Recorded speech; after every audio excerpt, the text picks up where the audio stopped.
ब्रह्मानन्दं परमसुखदं केवलं ज्ञानमूर्तिं द्वन्द्वातीतं गगनसदृशं तत्त्वमस्यादिलक्ष्यम् एकं नित्यं विमलमचलं सर्वदि साक्षिभूतम् भावातीतं त्रिगुणरहितं सद्गुरुं तं नमामि।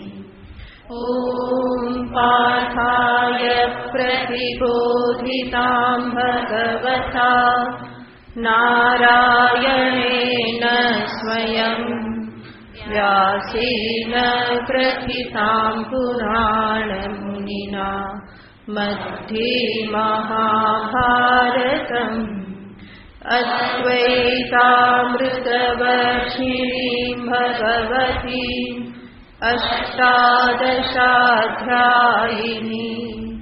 अम्ब त्वामनुसन्दधामि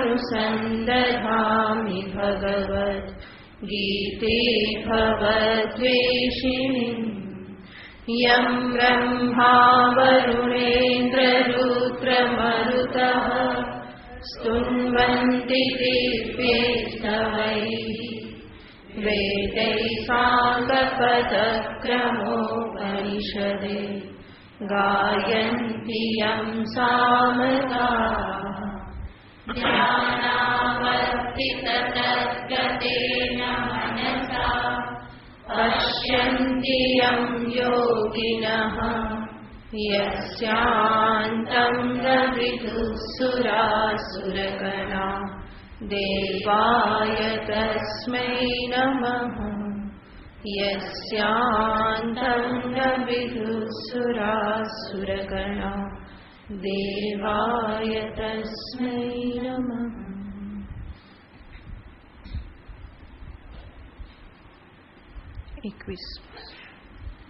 श्री भगवानुवाच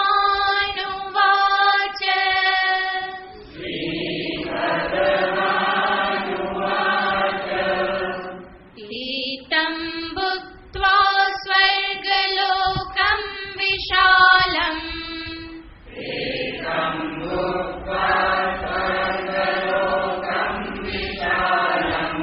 क्षीणे पुण्ये मर्त्यलोकं विशन्ति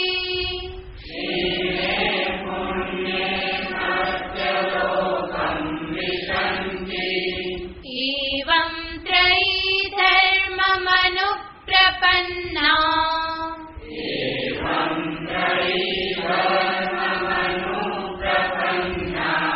गतागतं कामकामा लभन्ते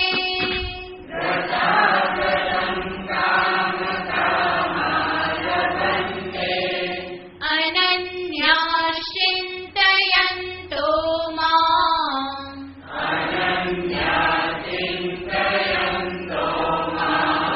ये जनाः पर्युपासते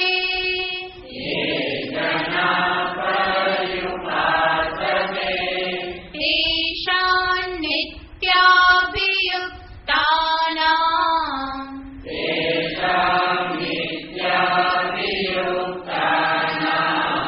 योगक्षेमं वहाम्यहम्।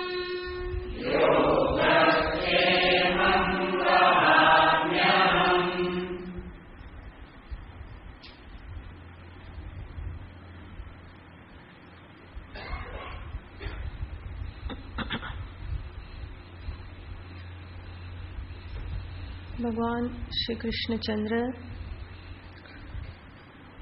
આ શ્લોકમાં પોતાનું ભક્તવત્સલ સ્વરૂપ પ્રગટ કરે છે. યોગક્ષેમમ વહામ્યહમ આ પ્રમાણે વચન આપી અને ભક્તો ઉપરનું જાણે કે પોતાનું વાત્સલ્ય ભગવાન વહાવી રહેલા છે. ભગવાન કહે છે કે જે મારું ચિંતન કરે, જે મારું ભજન કરે, એને હું અનેક ગણું કરી અને ફરી આપું છું. એટલે જ કહેવાય છે કે દેવ કોઈનું દેવું રાખતો નથી.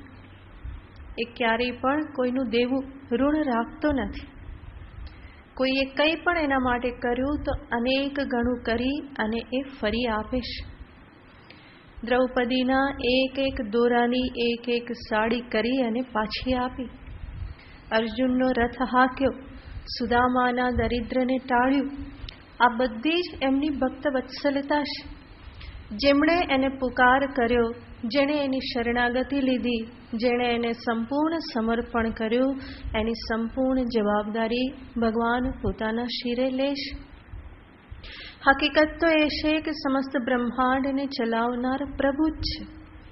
જે કંઈ પણ થઈ રહ્યું છે એની ઈચ્છાથી જ થઈ રહેલું છે. એની દ્રષ્ટિમાં, એની નજરમાં, એના સંકલ્પથી જ થઈ રહેલું છે. સાધક જેટલે અંશે આ સત્યને જાણતો થાય એટલે અંશે એ પ્રભુ પ્રત્યે વધારે સમર્પિત થાય, અને જેટલો સમર્પિત થાય એટલો જ એ પોતાની ચિંતાઓથી, શોકથી, મોહથી મુક્ત થાય. ભગવાન સ્વમુખે આ પ્રમાણે વચન આપી અને ભક્તને, સાધકને નિશ્ચિંત કરવા માંગે છે. જ્ઞાનીને માટે પણ ભગવાન અહીંયા કહે છે, પરંતુ જ્ઞાની એક એવી વ્યક્તિ છે કે જેને પોતાના યોગક્ષેમની કોઈ ચિંતા જ નથી. માટે ભગવાન કે ના કે એ એના માટે કેવું છે, સરખું છે. એણે તો પોતાનું જીવન, પોતાનું શરીર જે છે એ પ્રારબ્ધને સમર્પિત કરી દીધેલું છે. નથી એને જન્મની ચિંતા, નથી એને મૃત્યુની ચિંતા, નથી એને કંઈ પ્રાપ્ત થઈ જવાનો લોભ, કે નથી એને કંઈ નુકસાન થઈ જવાનો ક્યારેય પણ ડર. તો એ સંપૂર્ણ નિર્દ્વંદ્વ સ્થિતિમાં જીવી રહેલો છે. કોઈ પણ પ્રકારની અપેક્ષા નથી, પ્રભુ પાસેથી પણ અપેક્ષા નથી. અને એટલા માટે જ ભગવાન યોગક્ષેમમ વહામ્યહમ આવું જ્ઞાનીને માટે કે એ ભગવાનની ભક્ત વત્સલતા છે. એ એમનો પ્રેમ છે, સ્નેહ છે જ્ઞાની પ્રત્યેનો. પરંતુ મહાપુરુષને પોતાના તરફથી આની કોઈ આવશ્યકતા હોતી નથી. ભગવાને કહ્યું તો બહુ સરસ છે, ના કહ્યું હોય તો પણ એની કોઈ એને અપેક્ષા નથી. કારણ કે એ એવા જ્ઞાન શિખર ઉપર બિરાજમાન છે કે જ્યાં આ બધી બાબતો બહુ જ ગૌણ થઈ જાય છે. આ એક શરીર જે છે એ સમસ્ત માનવ જાતિને સામે રાખીને જોવામાં આવે તો એક માનવ જાતિના સમુદ્રનું એક બુંદ માત્ર છે. એનાથી વિશેષ કંઈ નથી. અને જ્ઞાની જાણે છે કે હું સર્વવ્યાપક છું, હું તો સમસ્ત માનવ જાતિનું અધિષ્ઠાન છું. એમાં આ એક શરીરની ચિંતા એને શું કરવાને થાય?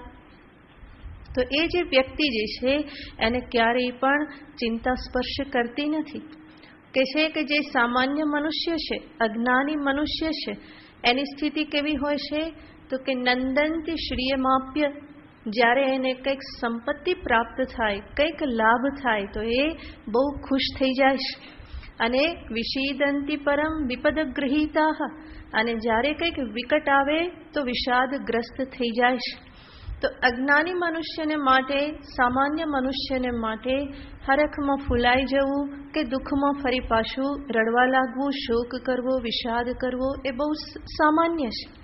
પરંતુ વિચાર દ્રષ્ટ્યા ચરતામ નરાણામ શ્રીયો ન કિંચિત વિપદો ન કિંચિત. જે વિચાર દ્રષ્ટિથી જીવન જીવી રહેલો છે, અને વિચાર દ્રષ્ટિ એટલે જ્ઞાન દ્રષ્ટિ, જે સત્યને પામી ચૂકેલો છે, એ દ્રષ્ટિથી જે જીવન જીવી રહેલો છે એને શ્રીયો ન કિંચિત વિપદો ન કિંચિત. એના માટે કોઈ શ્રી સંપત્તિ જેવું કંઈ નથી, કે કોઈ વિપત્તિ જેવું પણ કંઈ નથી, લાભ જેવું કંઈ નથી, નુકસાન જેવું પણ કંઈ નથી. માટે એના અર્થે ભગવાનના આ શબ્દો જે છે એને કોઈ બહુ ફેર પડતો નથી. યોગક્ષેમમ વહામ્યહમ જે છે તે બરાબર છે. શરીર જેટલા દિવસ ટકે બરાબર છે. બીમાર પડે, કોઈ સેવા કરે બરાબર છે, ના કરે તો પણ બરાબર છે. આજે મૃત્યુ આવે તો પણ યોગ્ય છે, વર્ષો પછી મૃત્યુ આવે તો પણ યોગ્ય છે. તો કોઈ પ્રકારનો આગ્રહ એને રહ્યો નથી. અને જ્ઞાનનું ફળ આ જ છે કે જેને પોતાના જીવન વિશે, પોતાના શરીર વિશે, જગત વિશે કે પછી કોઈ પદાર્થો વિશે કોઈ આગ્રહ રહેતો નથી. જ્ઞાનસ્ય ફલમ અનાગ્રહ. તો જે અનાગ્રહ જે છે એ જ જ્ઞાનનું ફળ છે. કોઈ પણ ક્ષેત્રમાં કોઈ આગ્રહ રહેતો નથી, કારણ કે જાણે છે કે આ સર્વ કંઈ મિથ્યા છે. એકને એક દિવસ તો બધું છૂટવાનું જ છે. શરીર પણ છૂટવાનું છે, જગત પણ છૂટવાનું છે, સ્વજનો પણ છૂટવાના છે. તો એને આંચકી લેવામાં આવે તો દુઃખ થાય, પરંતુ સ્વયં પોતાના તરફથી જે અસંગ થઈને ઉભેલો છે એને કોઈ દુઃખ થવાનું નથી. આમ પણ વસ્તુ જ્યારે આપણી પાસેથી આંચકી લેવામાં આવે તો કષ્ટ થાય. ખિસ્સું કપાઈ જાય ને પૈસા કોઈ લઈ જાય તો દુઃખ થાય, કે કોઈ થપ્પડ મારીને લઈ જાય તો દુઃખ થાય. પરંતુ પોતાની ઈચ્છાથી એટલા જ પૈસાનું દાન કરવામાં આવે તો એ સુખ આપે છે. તો બંનેમાં સ્થિતિ તો સમાન છે. એટલા ધનનો મારાથી વિયોગ થયો, મારાથી દૂર થયું, પરંતુ આંચકી લેવામાં આવ્યું તો એ કષ્ટ આપે છે. સ્વેચ્છાથી એને છોડવામાં આવ્યું તો એ આનંદ આપે છે, સુખ આપે છે. તો આ જ હકીકત સમસ્ત જગતના સંદર્ભમાં છે. જેટલું તમે તમારી રીતે છોડો એટલા તમે ખુશ થાવ, એટલા સુખી થાવ, અને જેટલું આંચકી લેવામાં આવે એટલું જીવનમાં કષ્ટ થવાનું. તો ડાયો મનુષ્ય એ જ છે કે આંચકી લેવામાં આવે એની પહેલાં જ એ છોડી દેશ. અને એટલા માટે કોઈ એને પરેશાન કરી શકતું નથી, કોઈ એને પરાજિત કરી શકતું નથી. જેને જીવનમાં જીતવાની આકાંક્ષા હોય એને પરાજિત થવાની બીક રહે. જેને જીતવાની જ કંઈ આકાંક્ષા નથી, જેને કોઈની આગળ કંઈ ભાગવું નથી, કંઈ બીજું પ્રાપ્ત કરવું નથી, એને બીજાની બીક શું રહે? જેને માનની આકાંક્ષા ના હોય એને અપમાનનો પણ ડર ના લાગે, કારણ કે જે માન માટે હંમેશા ભૂખ્યો રહેતો હોય એને જ એવું થયા કરે કે ક્યાંક અપમાન થશે તો, ક્યાંક અપમાન થશે તો. પણ જેને માન જ નથી જોઈતું એનું કોઈ અપમાન પણ કરી શકતું નથી. જેને વિજય નથી જોઈતો એને કોઈ પરાજય પણ આપી શકતું નથી. જેને કોઈ લાભની પડી નથી એને નુકસાન પણ પરેશાન કરી શકતું નથી. તો આ જ્ઞાનીની સ્થિતિ છે. અને માટે જ ભગવાનના જે વચનો છે, યોગક્ષેમમ વહામ્યહમ, એને જ્ઞાની માટે તો છે, પરંતુ જ્ઞાનીને એનાથી કોઈ ફેર પડતો નથી. અને આ જ વચનો સાથે સાથે જે એ જ્ઞાન ભૂમિકામાં આરૂઢ થવા માટે પ્રયત્નશીલ થયેલો છે એવો ભક્ત કે જિજ્ઞાસુ જે છે એના માટે ભગવાનના આ વચનો એના જીવનમાં બહુ જ મહત્વનું સ્થાન ધરાવે છે. કે જે જિજ્ઞાસુ હજુ સત્યને ઉપલબ્ધ નથી કરી શક્યો, એ રસ્તા પર એ છે, એ માર્ગ પર એ છે, પરંતુ એ માર્ગમાં અનેક વિઘ્નો પણ પ્રાપ્ત થવાની પૂરેપૂરી સંભાવના છે. અને એ માર્ગ ફરી એટલો સૂક્ષ્મ માર્ગ છે કે જો એ જગતની ચિંતાઓ કરવા રહે તો ત્યાં પૂરેપૂરું ચાલવું સંભવ બનતું નથી. તો એક ટોટલ કમિટમેન્ટની ત્યાં અપેક્ષા રહેશે. અને એ કમિટમેન્ટ ભગવાનમાં ભરોસો રાખ્યા વગર આવતું નથી. નહીં તો ફરીને પોતાનો અહંકાર, પોતાનું કર્તૃત્વ, પોતાની અપેક્ષાઓ, પોતાની નબળાઈઓ આ ફરીને ઘેરી વળે છે. પણ સાધકના જીવનમાં એને જ્યારે પણ સામે અંધકાર દેખાય તો ભગવાનનો ભરોસો એના જીવનમાં પ્રકાશ પાથરે છે. પ્રભુમાં રહેલી શ્રદ્ધા, અનન્ય ભરોસો એ સાધકને એક પ્રકારની ખુમારી પ્રદાન કરે છે. અધ્યાત્મ માર્ગમાં આવતા દરેક પ્રકારના વિઘ્નોની સામે જજુમી લેવા માટેનો ઉત્સાહ એના જીવનમાં આ પ્રભુ શ્રદ્ધાથી જ પ્રાપ્ત થાય છે. એટલે જ એ જિજ્ઞાસુ હંમેશા અનુભવે છે કે હું એકલો નથી, મારી સાથે કોઈ છે, કોઈ મારું રક્ષણ કરી રહેલું છે. જ્યાં હું અટકું ત્યાં મને કોઈ પાછળથી ધક્કો મારનાર છે. હું કદાચ ખાડામાં પડું તો મને કોઈ હાથ આપી અને ઉચકનાર છે. તો જે જિજ્ઞાસુ જે છે એ ઈશ્વર શ્રદ્ધાના કારણે હંમેશા આ પ્રકારનો અનુભવ કરે છે. આ જગતમાં હું એકલો નથી, કોઈ પરમ શક્તિ પ્રભુ મારી સાથે હંમેશા છે. એ મને જોઈ રહેલા છે, હું જે કરું છું એ જોઈ રહેલા છે, મારી નિષ્ઠાને જાણી રહેલા છે, મારા ઉદ્દેશ્યને એ જાણી રહેલા છે. અને એટલા માટે જ જિજ્ઞાસુ પણ પોતાના જીવનથી ઘણે અંશે નિશ્ચિંત થઈ જાય છે. જિજ્ઞાસુ જરૂર સ્વપ્રયત્ન કરે છે, પોતાનો પુરુષાર્થ કરે છે, પરંતુ એ પુરુષાર્થ કરતી વખતે પણ એ જાણે છે કે આ પુરુષાર્થ કરવાનું સામર્થ્ય, બુદ્ધિ આ બધું ઈશ્વર દ્વારા પ્રાપ્ત થયેલું છે. અને એટલા માટે જ એણે પુરુષાર્થ કરવાનો છે, કારણ કે પુરુષાર્થ માટેના સર્વ સાધનો એને આપવામાં આવેલા છે. તો એ પોતાનો પુરુષાર્થ કરે છે, પણ સાથે જાણે છે કે મારો પુરુષાર્થ પર્યાપ્ત નથી અને માટે બીજાની સહાયની પણ એ પ્રાર્થના કરે છે. તો પુરુષાર્થ અને પ્રાર્થના આ બંને વચ્ચેનું સંતુલન જિજ્ઞાસુએ હંમેશા જાળવી રાખવાનું હોય છે. પોતાનો પુરુષાર્થ કરો અને જ્યાં એવું લાગે કે હવે આગળ મારા પુરુષાર્થથી કામ નહીં ચાલે તો તરત જ યાદ કરવાનું યોગક્ષેમમ વહામ્યહમ. જ્યાં હું ના કરી શકું ત્યાં મારા પ્રભુ તો બેઠેલા જ છે અને મારા જીવનમાં શું કરવું જોઈએ, શું ના કરવું જોઈએ એ વધારે સારી રીતે કોણ જાણે છે? પરમાત્મા જાણે છે, પ્રભુ જાણે છે.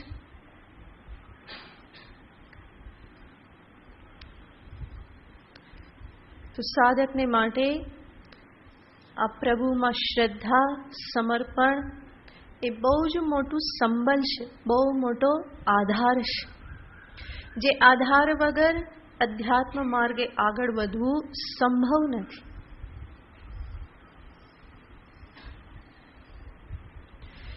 ભગવાન આ બાબત જાણે છે કે આવી શ્રદ્ધા વગર, ભરોસા વગર આગળ વધવું સંભવ નથી.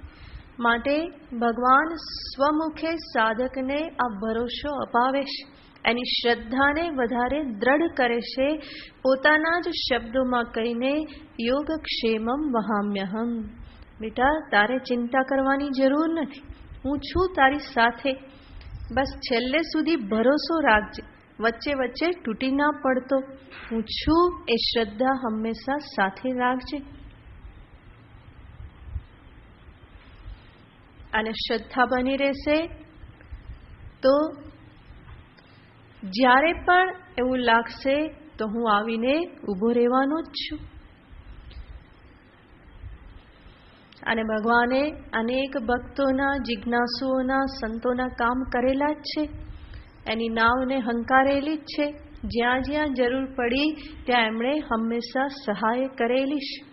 કોઈના દ્વારા સહાય કરે કે સ્વયં પણ સહાય કરે, પણ એમની સહાય હંમેશા મળી રહેતી હોય છે. જ્યાં એવું લાગે કે હવે પુરુષાર્થ મારો કામ નહીં ચાલે તો પછી ત્યાં સમર્પિત થઈ જવામાં જ ડાપણ છે. પછી ખેંચાતાણી કરવામાં ડાપણ નથી. સમર્પિત થઈ પ્રભુને પુકાર કરો, પ્રભુ હાજર છે.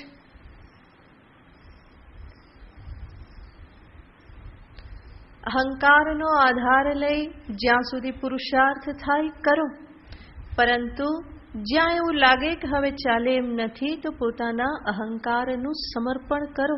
બે હાથ ઊંચા કરી દો, પ્રભુ હવે તારા શરણે, હવે આનાથી આગળ મારાથી નહીં થાય.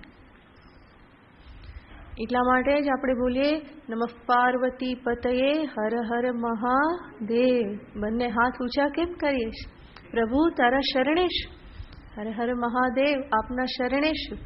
મારો પુરુષાર્થ તો બરાબર જેટલો થશે એટલો થશે, પણ અંતે તો મારું કામ કોણે કરવાનું છે? હે કૃપાનિધિ, તમારે જ કરવાનું છે. તો હાથ ઊંચા કરવા એનો અર્થ છે મારો પુરુષાર્થ, પરંતુ સાથે સાથે આપને હું સમર્પિત છું. આપની સહાય પણ મને જરૂરી છે. તો મહાદેવનું નામ લે ત્યારે પણ કરે અને રાધે રાધે કરે ત્યારે પણ શું કરે? હાથ ઊંચા કરે. રાધા રાણીને સમર્પિત થાય કે માં તું સંભાળ, તું દેવી છે, તું જગન્માતા છે, તું મને સંભાળ, હું તારું બાળક છું. તો આ બધી ક્રિયાઓ જે કરવામાં આવે છે એની પાછળનું પ્રયોજન આ જ છે. માટે જ્યારે કરીએ ત્યારે યાદ રાખવું, ખાલી ખાલી હાથ ઊંચા ના કરી દેવાય. યોગાસન કરતા હોય, કસરત કરતા હોય એવી રીતે, પરંતુ હાથ ઊંચા થાય ત્યારે ખ્યાલ હોય કે પ્રભુ હું તને સમર્પિત થાઉં છું. મારા જીવનમાં હું તારું પૂરેપૂરું સ્થાન સ્વીકારું છું. તારા વગર મારી ગાડી ચાલે એમ નથી. તું જ મારા જીવનનો આધાર છે. જે જગતનો આધાર છે એ જ તું મારા જીવનનો પણ આધાર છે. તો ભગવાનને જ્યારે આ પ્રમાણે સમર્પણ કરવામાં આવે તો પ્રભુ જરૂર જરૂર જરૂર સહાય કરે જ છે. બસ મને ભરોસો હોવો જોઈએ. આ એક જ આવશ્યકતા છે. શ્રદ્ધાની, ભરોસાની જ આવશ્યકતા છે. બીજા કોઈ પણ પ્રકારની લાયકાતની આવશ્યકતા નથી. શ્રદ્ધાપૂર્વક સમર્પણ કર્યું, ભરોસાપૂર્વક એને પ્રાર્થના કરી તો એ હંમેશા સ્વીકાર થાય જ છે. અને ભગવાને અનેક સંતોની પ્રાર્થના સ્વીકારેલી છે. નરસૈયાના કેટલા કામ કર્યા, મીરાના કેટલા કામ કર્યા. આ કોઈ સતયુગના જીવો નથી, કલિયુગના જ છે. અને એમાં પણ આ બધું આપણને જોવા મળેલું છે. અત્યારે પણ પ્રભુ કરે છે, અનેકના કામ કરે છે. જે શરણાગત થાય એના કાર્ય પ્રભુ હંમેશા નિભાવે જ છે. તો એ બધું સામે રાખી અને સાધકે નિશ્ચિંત થઈ અને પોતાના જીવનમાં, સાધનામાં આગળ વધવા માટે જ હંમેશા પુરુષાર્થ કરવાનો હોય. યોગક્ષેમની બહુ ચિંતા કરી અને પોતાના જીવનનો સમય એની પાછળ બહુ બરબાદ કરવાનો ના હોય. મોટે ભાગે અર્થ અને કામ એ પ્રારબ્ધવશ પ્રાપ્ત થાય છે. ધર્મ પુરુષાર્થથી પ્રાપ્ત થાય છે. મોક્ષ પુરુષાર્થથી પ્રાપ્ત થાય છે. પરમાત્માની પ્રાપ્તિ પુરુષાર્થથી થાય છે. તો આ બધું જ પુરુષાર્થથી થાય છે. એટલા માટે જ તો ભગવાને પુરુષાર્થ કરવાની શક્તિ આપેલી છે. પરંતુ જ્યાં પુરુષાર્થ ઊણો ઉતરે તો તરત જ કોનો પગ પકડી લેવો, ભગવાનનો પગ પકડી લેવાનો કે બસ પ્રભુ હવે બહુ થઈ ગયું, હવે આનાથી એક ડગલું ચાલી શકાય એમ નથી, હવે ચાલવાનું હોય તો તમારે મને તેડવો પડશે, હે તો જ આગળ ચલાશે. એમ નાનું બાળક છે ને, ચાલતા ચાલતા ઊભું રહી જાય કે હવે નહીં ચાલુ કે નહીં ચલાય કે. નાનું બાળક નહીં પણ નાનું ગલુડિયું પણ ઊભું રહી જાય કે. ત્યાં યુએસએમાં હતા, ફરવા જાય તો ત્યાં બહુ બધા પ્રકારના ગલુડિયા, તો પગથિયા આવે ને તો પેલું ઊભું રહી જાય કે એટલું નાનું હોય કે એનાથી પગથિયું ચડાય નહીં, આટલું બિલાડી કરતા નાનું હોય તો એ ચડાય નહીં, એટલે એ ઊભું રહી જાય. તેના માલિકે એને તેડવું જ પડે કે હવે આને તેડીને લઈ જવું પડશે. ચૂપચાપ થઈ જાય, ચોખ્ખો વિરોધ કે હવે અમારું સામર્થ્ય નથી, હવે તમારે જો આગળ વધારવું હોય તો તેડીને લઈ જવું પડે. એવી રીતે આપણે પણ ભગવાનને કહેવાનું કે પ્રભુ અહીંયા સુધી તો ખેંચાઈ ગયા, બસ હવે લાંબા થઈ ગયા, હવે આનાથી આગળ તમારે સંભાળવું પડશે. કાં તો હાથ પકડીને ખેંચો, ઢસડી જવા હોય તો ઢસડી જાઓ અને તેડી જવા હોય તો તેડીને લઈ જાઓ. પરંતુ કોણે લઈ જવું પડશે? આપે જ લઈ જવું પડશે. જે રીતે લઈ જાઓ એ રીતે. આવી અનન્ય શ્રદ્ધાથી જીવન જીવવામાં આવે તો ચિંતા શેની રહે? ભગવાન જ બધી ચિંતા કરવા માટે તૈયાર છે, એ સ્વયં કહે છે. અને છતાં પણ જીવશું કે ના ના થોડીક તમારે કરવી પડે ને કે સાવ એવું થોડું ચાલે કે નહીં તો જીવન જીવાય કેમ? અરે પણ ભગવાન સ્વયં કહે છે યોગક્ષેમમ વહામ્યહમ. ના ના એ તો કે એમને તો કહેવાની ટેવ પડી. અને નહીં તો આગળ વધીને કે તો આપણું કંઈ ના કરે, તો આ સંતોનું કરે કે ભગવાધારીઓને કે આપણે તો ગૃહસ્થી એટલે આપણે શું કરવાનું, આપણે તો આપણું નિભાવવાનું કે ભાઈ ભગવાનનું એ આપણે નહીં સાંભળવાનું, એ તો બીજા માટે છે. તો આદત પડેલી છે. જેમ કે વખતે પણ આપણે જોયું હતું કે મનુષ્યને ગમે ત્યાંથી દુઃખ શોધી કાઢવાની આદત પડેલી છે. એ દુઃખ માટેની કલા એની પાસે હોય છે. ક્યાંકથી ને ક્યાંકથી એ કંઈક કાઢી અને દુઃખી થવા માટે હંમેશા તૈયાર રહે. એવું જ અહીંયા છે, ક્યાંકથી ને ક્યાંકથી ચિંતાનો વિષય શોધી અને માથું પકડવા હંમેશા તૈયાર રહે. એને થાય કે હવે કોઈ મને બોલાવતું નથી તોય માથું પકડીને બેસી જાય કે જેથી કરીને આવીને પૂછે કે કેમ ભાઈ, કેમ ઉદાસ છો, શું તકલીફ થઈ? તો એટલા માટે થઈને પણ એ આવું નાટક કરે, ચિંતા કરવા લાગે. તો ચિંતા કરવાની આદત પડેલી છે. એટલા માટે રાત્રે સૂવે પણ નહીં. એક ભાઈને રાત્રે ઊંઘ નહોતી આવતી. બોલું બહુ ચિંતા કરો છો? તો કે ચિંતા તો કરવી પડે ને. તો બધું તો પછી જાગવું પડે. અને પાછી રાત્રે જ કે ચિંતા થાય, કારણ કે દિવસ આખો તો મનને સમય નહીં મળે ને ચિંતા કરવાનો. રાત્રે જ ચિંતા થાય ને તો પછી ઉજાગરા પણ કરવા પડે. બેમાંથી એક થાય, કાં તો ઊંઘ આવે અને કાં તો ચિંતા કરાય. બે સાથે સાથે તો થવાનું નથી. તો આ ચિંતાને શોધી કાઢવાની પણ કલા હોય છે. ક્યાંકથી ને ક્યાંકથી એને એ પકડીને પોતાની પાસે લઈ આવે જ છે કે આવી જા ભાઈ, તારા માટે દરવાજા હંમેશા ખુલ્લા જ છે. પણ ભગવાન સ્વમુખે કહે છે કે ચિંતાને જીવનમાં સ્થાન આપવા માટે કોઈ કારણ નથી. જરૂર વિકટ પરિસ્થિતિ આવે તો એમનો સામનો કરો, પુરુષાર્થ કરવાનું સામર્થ્ય આપ્યું છે, વિચાર શક્તિ આપેલી છે. ઉપાય શોધો અને એમાંથી કંઈ ને કોઈ રીતે સમાધાન શોધીને આગળ વધો. એની ના નહીં, પરંતુ હવે હું શું કરું, કેમ કરું, મારાથી કંઈ થતું નથી, આવી રીતે રોદણા રોવાનો કોઈ અર્થ નથી. ન કંઈ સૂજે તો કોઈની સલાહ લો. પોતાની અક્કલથી કામ ના ચાલે તો બીજાની અક્કલથી કામ લો, અને એનાથી પણ ના થાય તો ભગવાનનો સહારો શોધો. તો બધી બાજુથી સાધકે વિવેક વિચાર કરી અને પોતાના જીવનને ગોઠવવાનું હોય.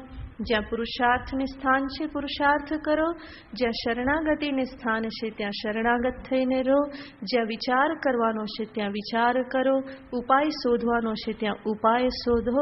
આ દરેક જગ્યાએ વિવેક કરી અને સાધકે પોતાના જીવનને ગોઠવવાનું હોય છે. તો ભગવાન તો સ્વમુખે કહી ચૂક્યા, યોગક્ષેમમ વહામ્યહમ. હવે પછી જવાબદારી કોની છે? હા, ભગવાનની જવાબદારી છે. પણ જીવ તરફથી શું જવાબદારી ફરી? ચિંતા છોડવી એ જવાબદારી ખરી ને. ભગવાને તો કહી દીધું કે યોગક્ષેમમ વહામ્યહમ. તો પછી સામેને કહેવાનું કે એમણે ભલે કહી દીધું પણ આપણે તો કરવું પડે ને. એવું નહીં, આપણા તરફથી પણ શું જવાબદારી થાય છે? પ્રભુમાં અનન્ય શ્રદ્ધા રાખીએ, એના વચનમાં અનન્ય શ્રદ્ધા.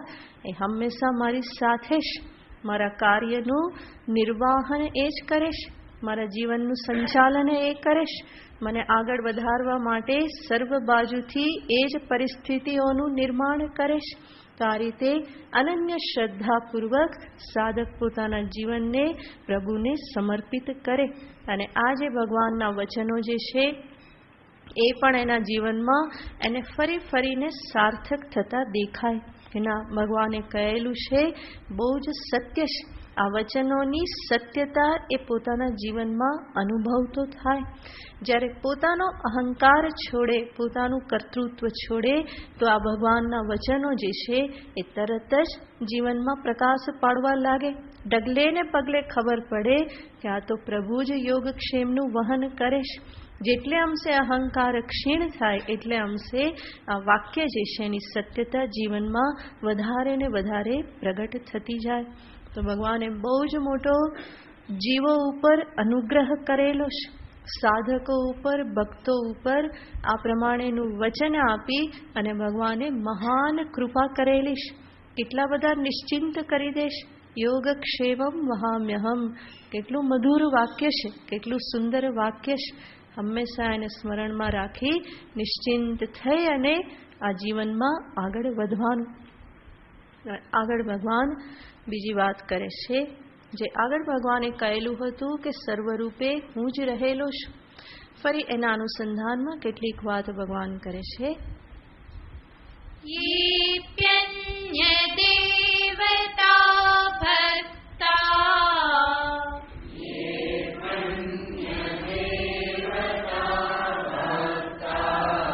यजन्ते श्रद्धयान्विताः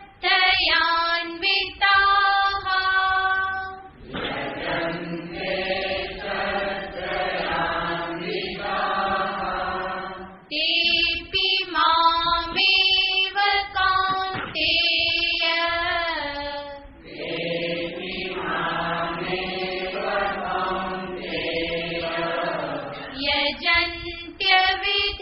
यजन्त्यविधिपूर्वकम्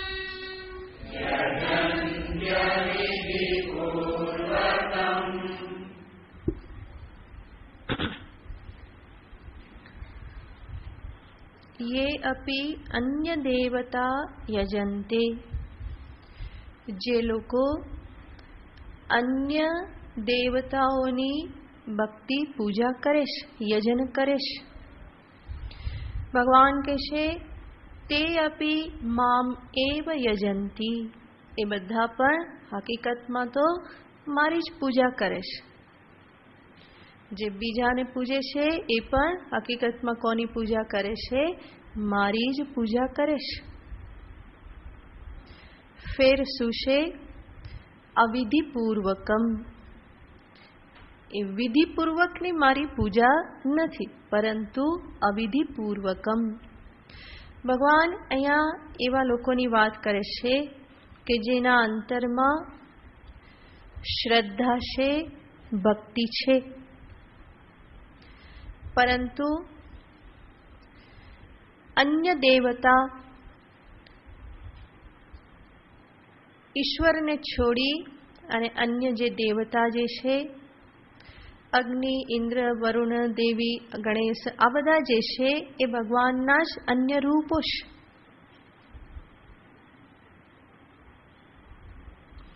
અને એ સિવાયના કેટલા બધા રૂપો છે, કેટલી બધી દેવીઓ પૂજાય છે ને. રોજ નવા નવા નામ વાંચવા મળે. દીક્ષા પાછળ, ટ્રક પાછળ બધા નવા નવા નામ વાંચવા મળે કે અનેક દેવી છે, અનેક દેવતાઓ છે. તો ભગવાન અહીંયા કહેશે કે શ્રદ્ધાપૂર્વક અને ભક્તિપૂર્વક એ જરૂર ભજે છે. માટે ભગવાને બે શબ્દ વાપર્યા છે, યે અપી ભક્તાઃ શ્રદ્ધયાન્વિતાઃ. એ જરૂર શ્રદ્ધાથી યુક્ત છે, ભક્તિથી યુક્ત છે. અને એ બધા જે બીજાને ભજે છે તે વાસ્તવમાં ભગવાન કહે છે મામ એવ યજંતી, મારું જ યજન કરે છે, મારું જ ભજન કરે છે. પરંતુ ફેર એટલો જ છે કે મારું જે યજન કે મારું પૂજન કેવું છે, અવિધિપૂર્વકમ. અવિધિપૂર્વકમનો અર્થ અહીંયા આચાર્યો કરે છે કે શાસ્ત્રોમાં, વેદ શાસ્ત્રોમાં જે પ્રમાણેના વિધિ વિધાન રૂપે મારું નિરૂપણ કરવામાં આવ્યું છે કે દર્શાવવામાં આવ્યું છે, એ મારા રૂપને એ ભજતા નથી. મને જાણીને એ સીધા મને ભજતા નથી, પરંતુ બીજા કોઈકને ભજે છે.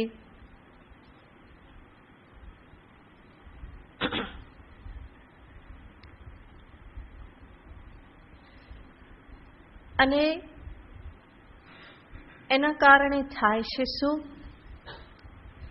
તો ભગવાન અહીંયા જ્ઞાનનું મહત્વ દર્શાવે છે. જાણીને કરવામાં આવે તો એનું ફળ કંઈક જુદું છે, ન જાણીને કરવામાં આવે તો એનું ફળ પણ કંઈક જુદું છે.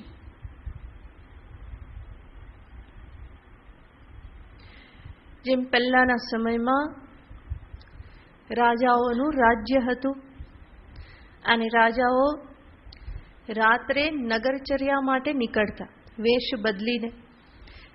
બદલીને નગરચર્યા માટે નીકળે અને કોઈક નાનું અમથું ઘર હોય ત્યાં જાય અને દૂધ પીવે, પાણી પીવે, આ બધું થાય. જેના ઘરે ગયા છે એને ખબર નથી કે આ રાજા છે, પરંતુ એ રાજાને કયા સ્વરૂપે સમજે છે? આ પણ એક સામાન્ય મનુષ્ય છે, યાત્રી છે. અને એને સામાન્ય મનુષ્ય યાત્રી સમજીને જ એને રહેવાનું આપ્યું, પાણી આપ્યું, આસન આપ્યું, દૂધ પીવડાવ્યું. એ બધું એક સામાન્ય રૂપે સમજી અને કરવામાં આવ્યું.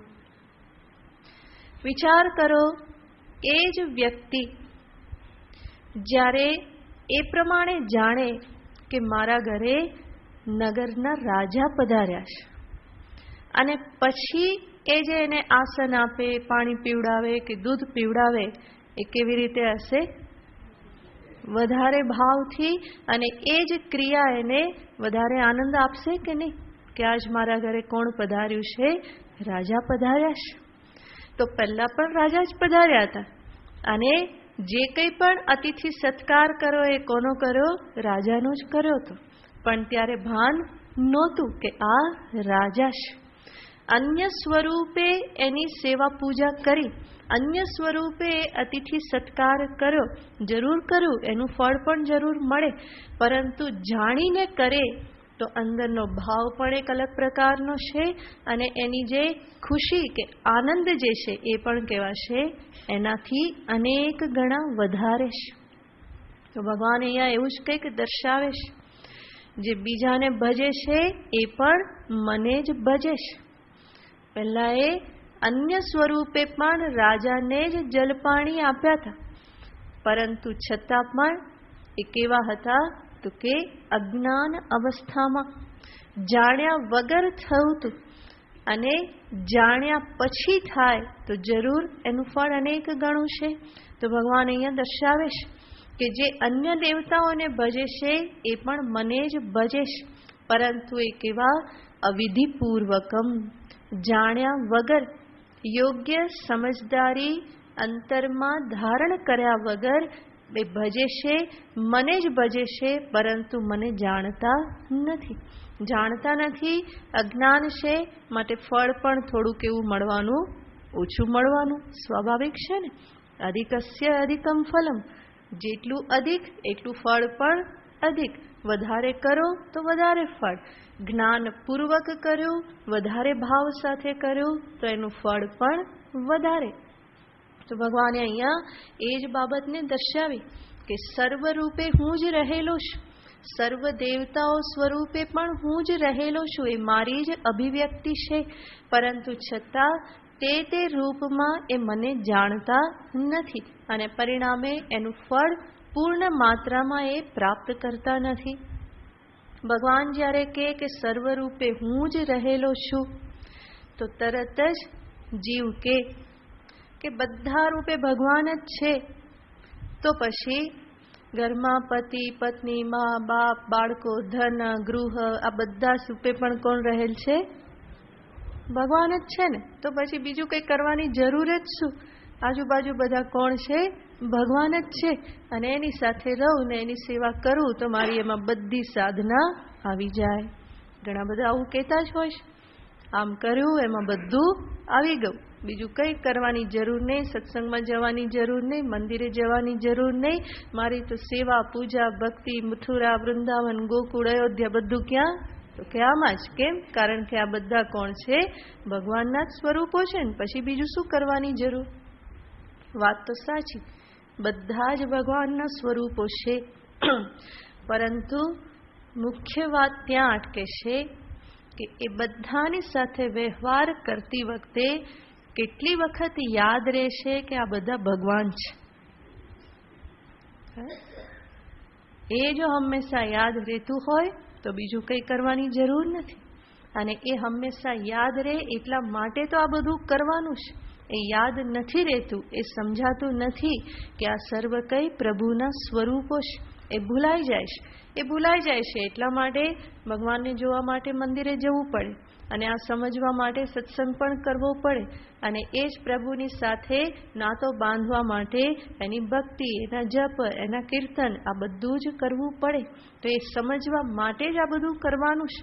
માત્ર બોલવાથી થતું નથી કે આ બધા જ ભગવાન જ છે ને પછી બીજું શું કરવાની જરૂર છે? તો જરૂર, પરંતુ જ્ઞાન હોવું જોઈએ, એ પાક્કી સમજણ હોવી જોઈએ. સમજણ હોય તો એનું ફળ મળે, બાકી સમજણ ન હોય તો એનું ફળ મળવાનું નથી.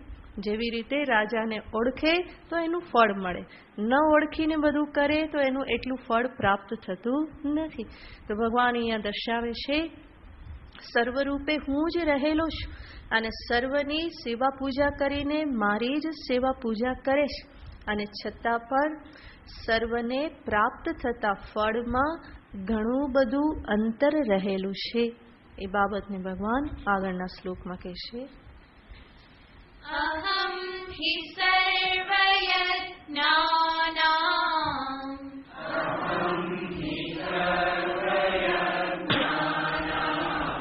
ભોક્તા ચ પ્રભુરેવ ચ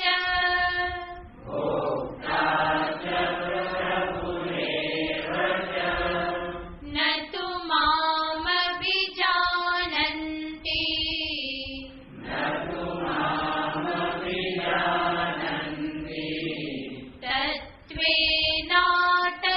તત્વેનાતશ્ચ્યવન્તિ તે.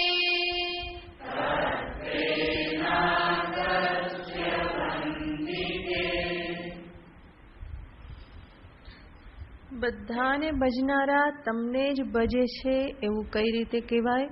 ભગવાન કહેશે અહમ હિ સર્વયજ્ઞાનામ ભોક્તા. સર્વ યજ્ઞ, જે કંઈ પણ યજ્ઞ યાગાદિ થાય છે અને એમાં જે કંઈ પણ આહુતિ આપવામાં આવે છે એ સર્વનો ભોગતા કોણ છે? હું પોતે જ એ સર્વનો ભોગતા છું. બધું ખાનારો કોણ છું? હું જ છું. જ્યાં પણ મૂકો, જેના પણ મોઢામાં મૂકો, ત્યાંથી આવે ક્યાં? બધું મારા પાસે આવી જાય છે. કોઈ પણ મુખમાં આહુતિ જાય, અગ્નિમાં આહુતિ જાય કે કોઈના મુખમાં આહુતિ જાય, એ સર્વની પાછળનો ભોગતા અહમેવ. ભગવાન કહેશે કે હું જ સર્વ યજ્ઞનો ભોગતા છું.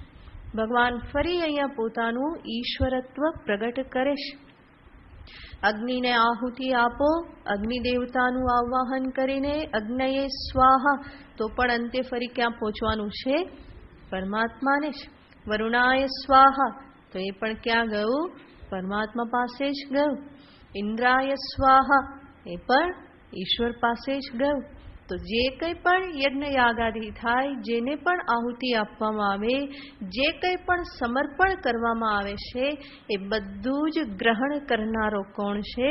ભગવાન કહેશે અહમેવ ભોક્તા, હું જ ભોગતા છું. માટે તો દ્રૌપદીના એક પાંદડાથી બધા ધરાઈ ગયા. ભગવાને એક ભાજીનું પાંદડું મોઢામાં મૂક્યું તો આખી જે સેના હતી દુર્વાસા મુનિ સાથે, એ આખી જ સંતોની સેના, બ્રાહ્મણોની સેના બધી ઓડકાર ખાવા લાગી.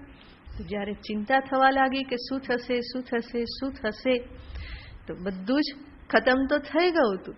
પાંડવોએ ભોજન કરી લીધેલું હતું અને અક્ષય પાત્રમાં કંઈ વધેલું નહોતું. પણ ત્યારે પછી દ્રૌપદીને યાદ આવ્યું કે કંઈક તો હશે. ભગવાન પધાર્યા કૃષ્ણ, અને કૃષ્ણએ કહ્યું તો દ્રૌપદી કે હવે તો અક્ષય પાત્ર તો ધોવાઈ ગયેલું છે, એમાં કંઈ છે નહીં, માટે હવે કંઈ પ્રાપ્ત નહીં થાય. પણ ભગવાન કહેશે કે પાંચાલી જરા જો તો ખરી, કંઈક તો હશે કે. અને ફરી જ્યારે જોયું તો એક બાજુ ભાજીનું પાંદડું ચોટેલું હતું. અને ભગવાને કહ્યું કે તું એ મને આપી દે. દ્રૌપદીને સમજમાં ન આવે કે આટલાથી શું થશે, પણ કનૈયાની લીલા તો કનૈયાની લીલા જ છે, એને કોણ સમજી શકેલું છે. તો એક ભાજીનું પાંદડું એમણે મુખમાં મૂક્યું અને દુર્વાસા અને બધા બ્રાહ્મણો, હજારો બ્રાહ્મણો એમની સામે બધા સ્નાન કરવા ગયા હતા એની સાથેના, એ બધા સ્નાન કરતા કરતા જ ઓડકાર ખાવા માંડ્યા, તૃપ્ત થઈ ગયા ભગવાનના એક પાંદડાથી જ. કારણ કે સર્વના ભોગતા તો એ જ છે, એમણે ખાધું એટલે બધાએ ખાઈ લીધું. તો બધા ઓડકાર ખાવા લાગ્યા અને નદીએ નાવા ગયા હતા ત્યાંથી જ પાછા જતા રહ્યા કે હવે તો જમવા જવાય એવું નથી, અને ત્યાં બધું બનાવેલું હશે, નહીં ખાઈએ તો પરી ક્યાંક કોઈનો શાપ મળશે, એના કરતા અહીંયાથી જ સીધે સીધા જતા રહે. તો સીધે સીધા નીકળી ગયા, પાછા આવ્યા જ નહીં પાંડવોની પાસે. તો ભગવાન કહેશે અહમેવ ભોગતા. આ બધી કથા જે છે એ આપણને આ જ સત્ય દર્શાવે છે કે અંતે તો ભોગતા પરમાત્મા જ છે. અને આમ પણ ચેતન જ ભોગતા. ચેતન વગર ભોગતા કોણ? કોઈ જડ તો ભોગતા થઈ શકે નહીં. અને ઈશ્વરની ઉપાધિ એ એવી ઉપાધિ છે કે જેમાં સર્વ ઉપાધિ સમાઈ જાય છે. એ સર્વોપાધિ ઈશ્વર એક ગ્રહણ કરે તો બધા દ્વારા ગ્રહણ થઈ જાય છે. એને જ ભગવાને અહીંયા કહ્યું અહમેવ સર્વયજ્ઞાનામ ભોક્તા. અને સાથે સાથે કે છે પ્રભુરેવ ચ, પ્રભુ એવ, અને સાથે સાથે હું જ સર્વનો સ્વામી છું. સર્વનો સ્વામી છું એનો અર્થ આ ઇન્દ્ર, અગ્નિ, વરુણ આ બધા તો મારા દાસ છે. બધા એ મારા માટે કામ કરે છે. બધું જે એને મળે એ બધું ક્યાં ફરી પાછું હાજર કરે છે? ત્યાં જ હાજર કરે છે કે આ બધું અમે કોના માટે લાવ્યા? આપના માટે લાવ્યા. તો એક જ ભોગતા છે, હું જ ભોગતા છું. અને સાથે સાથે કે છે અહમ પ્રભુ, હું સર્વનો સ્વામી છું, સર્વ દેવતાઓનો હું સ્વામી છું. તો સર્વ યજ્ઞાનામ અહમ ભોક્તા. જે પણ યજ્ઞ હોય, વેદમાં અનેક પ્રકારના યજ્ઞ યાગાદિ દર્શાવવામાં આવ્યા છે. અનેક દેવતાઓને ઉદ્દેશી અને યજ્ઞો દર્શાવવામાં આવ્યા છે. પણ ભગવાન કહે છે ગમે તેને ઉદ્દેશીને હોય, પરંતુ એનો ગ્રહણ કરનાર, એને પોતાનામાં સમાવી લેનાર કોણ છે? અહમેવ ભોક્તા, હું જ એનો ભોક્તા છું. એટલા માટે જગન્નાથપુરીમાં જગન્નાથજી કેટલું બધું ખાય છે. આપણે તો પૂરું જોઈ પણ ના શકીએ. એક નજરથી બધું ગ્રહણ પણ નહીં થાય એટલો બધો ભગવાનને ભોગ લગાવવામાં આવે. આના કરતાં 4 ગણો મોટો હોલ છે. અને એની સામે ભગવાનને ભોગ આખો ખીચોખીચ ભરેલો હોય એટલું બધું રોજ ધરાવવામાં આવે. અને એ પણ એકની ઉપર એક એવા પાછા બધા ઘડા મૂકેલા હોય અને એની ઉપર ભાત દેખાતા હોય, બીજો ઉપર ડુંગર દેખાતો હોય. તો એટલું બધું જગન્નાથજીને ધરાવવામાં આવે. અને આશ્ચર્ય છે કે આ બધું વેચાઈ જાય છે રોજ. તો ભગવાન જ આટલું બધું આ કાર્ય કરી શકે. અને આવી રીતે તો ભોગ દિવસમાં કેટલી વાર લાગે. આ સૌથી મોટો ભોગ, અને એ સિવાયના આટલા હોલના ભોગ તો પાછા કેટલી વાર લાગે હે ને. તો આખા દિવસમાં 7 ભોગ લાગે ભગવાનને. અને બધા જ આવી રીતે મહાન ભોગ. અને એ બધું રોજ રોજ ખાલી થઈ જાય. એટલે ત્યાં કહેવામાં આવે છે કે આ તો લક્ષ્મી પાક છે. આટલું બધું રોજ બને છે. કોણ બનાવવા આવે છે? લક્ષ્મીજી બનાવવા આવે છે. કે બીજા કોઈની શક્તિ નથી, કે એની કૃપાથી લક્ષ્મીજી જ સ્વયં આવીને બનાવે છે. કારણ કે રોજ રોજ કેટલું બધું બનાવવાનું, અને કેટલા કેટલા સમય આપણી તો કલ્પનામાં જ નહીં આવે એટલો બધો ભોગ લગાવવામાં આવે. તો એ શું દર્શાવે છે? જગન્નાથ કોણ છે? એ કહે છે અહમેવ ભોગતા, હું જ ભોગતા છું. આખા જગતનું હું જ ખાઉં છું. ને હું ખાઉં તો બધાનું પેટ ભરાઈ જાય. તો અહમેવ ભોગતા અહમેવ પ્રભુ, અને હું જ પ્રભુ છું, સ્વામી છું સર્વ યજ્ઞાનામ. પરંતુ મામ ન અભિજાનંતી, દરેક લોકો, દરેક જીવ મને આ પ્રમાણે સારી રીતે જાણતા નથી. મને યોગ્ય રીતે જાણતા નથી, અને માટે તત્વેન ચ્યવંતી તે, તત્વથી પારમાર્થિક જે પુરુષાર્થ છે, પરમ પુરુષાર્થ, એનાથી ચ્યવંતી એ ચ્યુત થઈ જાય છે, દૂર રહી જાય છે.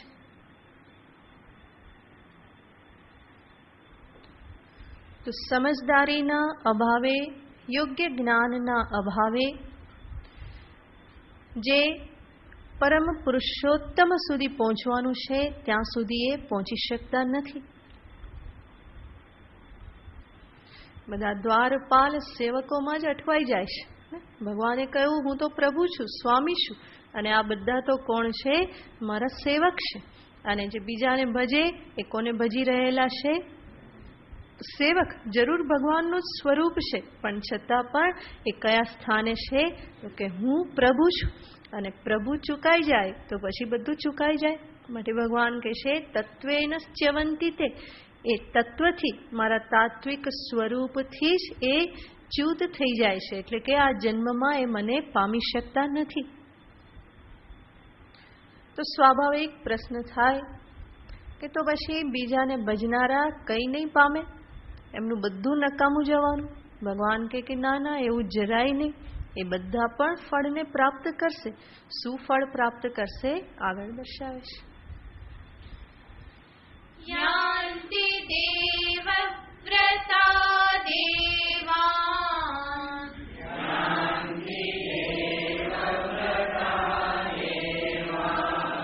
પિતॄન યાન્તિ પિતૃવ્રતાઃ,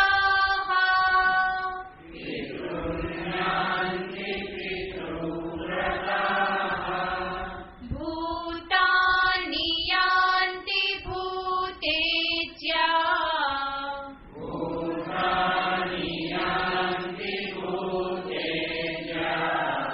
યાન્તિ મત્યાજીનોऽપि માં,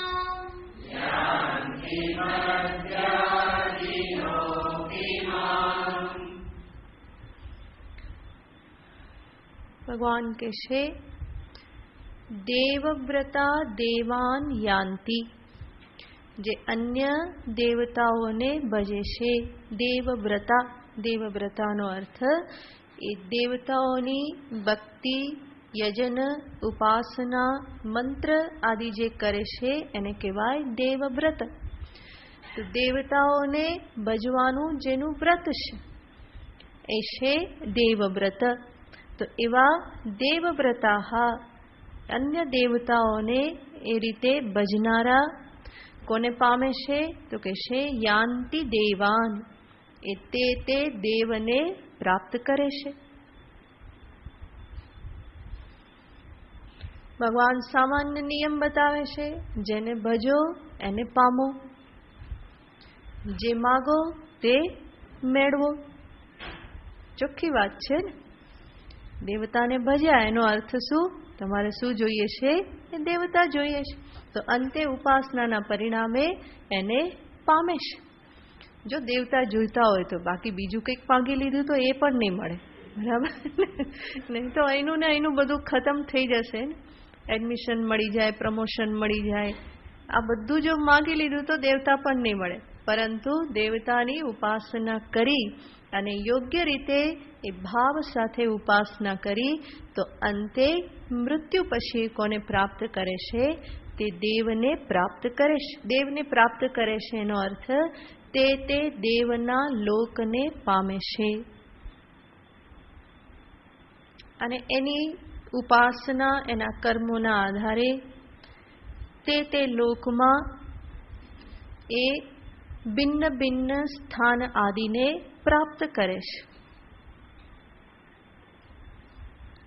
સાલોક્ય, સાયુજ્ય, સારૂપ્ય, આ બધી મુક્તિ કહેવામાં આવે છે અને એ બધાને એ પ્રાપ્ત કરે છે.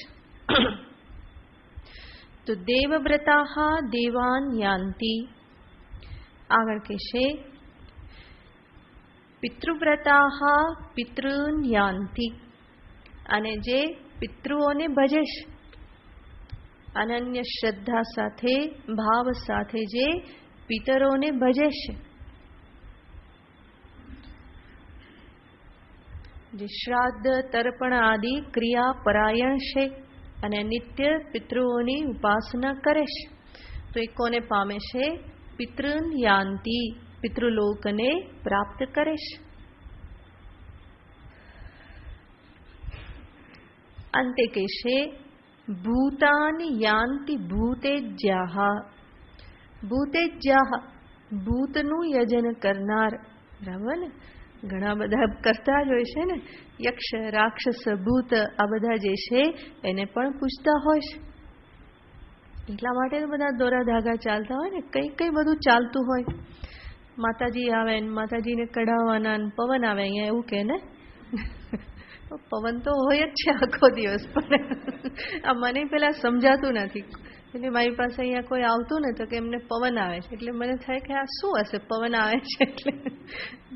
પછી ધીમે ધીમે ખબર પડી કે આ પવન આવો હોય એટલે માતાજી આવવા કે જે હોય છે. પછી ખબર પડી કે આ તો માતાજીનો પવન છે, આનો પવન છે, પછી જુદા જુદા પવન હોય ને. તો એ રીતે ઉપાસના કરનાર ભૂતાની યાંતિ ભૂતેજ્યા. ભૂત વળગ્યું હોય તો ભૂતને ભગાડવા માટે, નહીં તો કોઈ ભૂતને પાછા સાધે, સ્મશાનમાં જઈને ઉપાસના કરે, તો ભગવાન કહે છે કે એ બધા કોને પામવાના? તો કે ભૂતાની, એ બધા ભૂતોને પામવાના. બરાબર? ભૂતને ભજે એ કોને પામે? ભૂતને. આમે ભૂત તો છે જ. વિચાર કરીએ તો બધા ભૂત જ છે ને. બીજા બધા જીવ જંતુ પ્રાણીઓ અને માણસ ભૂત જેવા જ લાગતા હશે, એટલે તો ભાગે. નહીં તો ભાગે નહીં ને. જોઈને ભાગે છે. જેમ માણસ ભૂતને જોઈને ભાગે ને, કોઈ નજીક નહીં જાય, બધા ભાગે. એવી રીતે માણસને જોઈને બીજા બધા ભાગે છે. એટલે એમની દ્રષ્ટિએ બધા કેવા લાગતા હશે? એ પણ એવું જ કહેતા હશે, આવ્યું આવ્યું ભાગો કે. એમની ભાષામાં એ કહેતા હશે, ભરોસો કરવા જેવો નહીં, ભાગો કે અહીંયાથી. તો ભૂતાની યાંતિ ભૂતેજ્યા. જ્યારે એ પ્રમાણે આ તામસ જે જીવ જે છે, ભૂત, રાક્ષસ આદિ, એની ઉપાસના કરવામાં આવે, એનો સહારો લેવામાં આવે, તો અંતે એની જ પ્રાપ્તિ થાય. તો આ ત્રણેયમાં ભગવાને દર્શાવ્યું, દેવને ભજનારા દેવલોક આદિને પામે. અને દેવલોક કે આપણે બધા કહે તો દેવલોક પામી ગયા કે. તો દેવલોકને પામે. તો બીજા પ્રમાણે કે નહીં, પણ આ પ્રમાણેની ઉપાસના કરી હોય તો દેવલોક પ્રાપ્ત થાય. આપણે દેવલોક પામી ગયા એટલે શું કહીએ? રામ રમી ગયા. બરાબર ને? ખતમ થઈ ગયા. પણ ખતમ થઈને ક્યાંક તો જતા હશે ને. તો જો દેવની ઉપાસના કરી હશે તો ક્યાં જશે? દેવાદિલોકમાં જશે. પિતૃની ઉપાસના કરી તો પિતૃલોકમાં જાય. ભૂતોની ઉપાસના કરી તો ભૂતલોકમાં જાય. ભૂતલોક હશે ક્યાંક, ત્યાં જતા હશે, નહીં તો ભૂત્યા મેલમાં જાય, બરાબર ને. અને અંતે કહેશે, ભગવાન કહેશે યાંતિ મદ્યાજીનોપી મામ. મદ્યાજીન, મારું યજન કરનાર, મારી ઉપાસના ભક્તિ કરનાર કોને પામે છે? ભગવાન કહેશે મામ યાંતિ, એ મને જ પામે છે.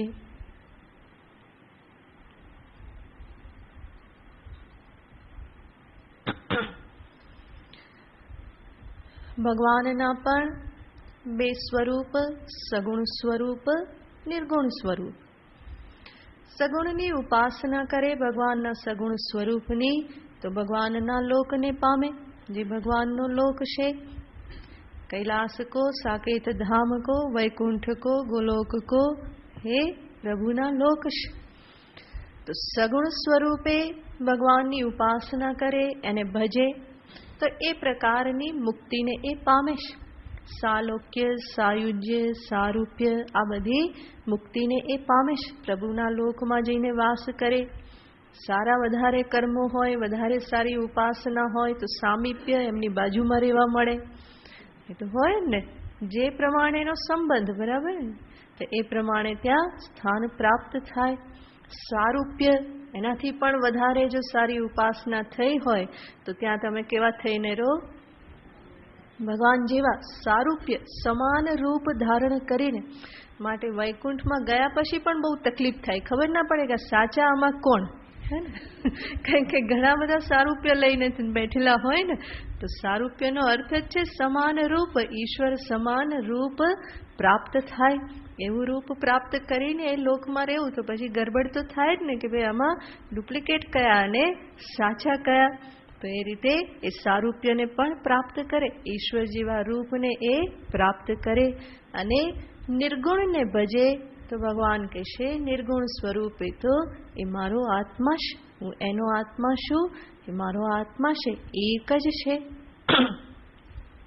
તો મારી સાથે એક બની રહેશે, કોઈ પણ પ્રકારના ભેદ વગર, આવરણ વગર. મદ્યાજીન મામ યાંતિ, એ મને જ પ્રાપ્ત કરી લેશે. ભગવાન કે હવે પસંદગી તમારા ઉપર, જે જોઈએ એને અનુરૂપ હવે પછી પસંદ કરીને ભજો. તમે જો મને ઈચ્છતા હો તો મને ભજો, દેવતાઓને ઈચ્છતા હો તો દેવને ભજો, ભૂતને ઈચ્છો તો ભૂતને ભજો, અને પિતરોને ઈચ્છો તો પિતૃઓને ભજો. જે પ્રમાણે પસંદગી તમારા ઉપર છે, પણ ફળમાં આ પ્રમાણે ભેદ રહેલો છે, તારતમ્ય રહેલું છે. હવે કોઈ કહે કે પ્રભુ બીજા બધા દેવતાઓ તો નાના નાના છે, અને એમનું અમને ભજન કરીએ, ઉપાસના કરીએ અને એ અમને પ્રાપ્ત થઈ જાય. તમે કહો કે તમને ભજનારા તમને પ્રાપ્ત થાય. મદ્યાજીન મામ યાંતિ, મને ભજનારા મને પ્રાપ્ત થાય છે. કે તમે તો બહુ મોટા ને. અહમ પ્રભુ, ભગવાને જ કહ્યું અહમ ભોક્તા અહમ પ્રભુ, તો તમે તો બધાના સ્વામી.